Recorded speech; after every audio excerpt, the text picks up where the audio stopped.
menangkap 2 orang kepala daerah, yaitu Gubernur Aceh Irwan Yusuf dan Bupati Bener Meriah Ahmadi Abdul Ghani. Total ada 10 orang yang diamankan oleh KPK dalam operasi tangkap tangan ini. Selain tadi 2 orang kepala daerah tersebut, dan saat ini Gubernur Aceh Irwan Yusuf yang ditangkap dalam operasi tangkap tangan tersebut oleh KPK ini sedang menjalani pemeriksaan di Mapolda Aceh. Pemeriksaan ini sudah dimulai tadi sejak pukul 9 malam, dan sampai dengan saat ini Gubernur Aceh Irwan Yusuf masih terus diperiksa oleh Komisi Pemberantasan Korupsi. Dan sampai dengan saat ini kami juga belum menerima atau belum mendapatkan informasi keterangan resmi dari pihak KPK yang menangani kasus ini maupun juga dari pihak kepolisian daerah Aceh.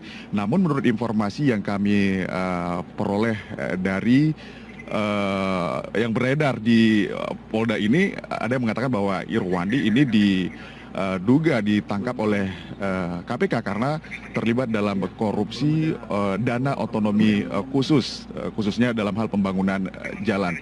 Dan saat ini juga Irwan Yusuf masih terus menjalani pemeriksaan secara insentif. Sementara Bupati Bener Meriah Ahmadi Abdul Ghani saat ini menurut informasi yang kami peroleh ini sedang menuju kemari ke Polda Aceh untuk selanjutnya esok hari rencananya ini akan dibawa ke Jakarta untuk dilakukan pemeriksaan lebih lanjut di kantor KPK.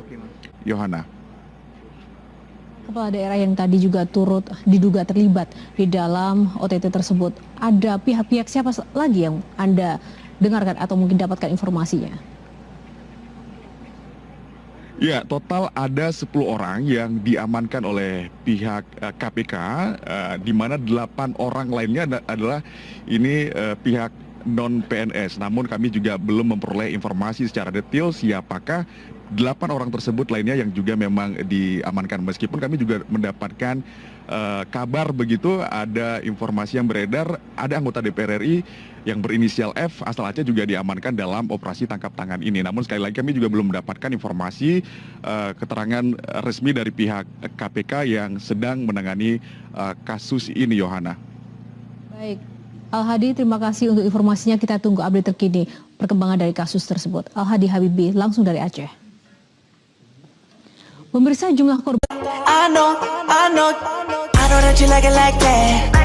I wear designer, check the name on the tag. White fox fur on my jacket. Excuse me, that's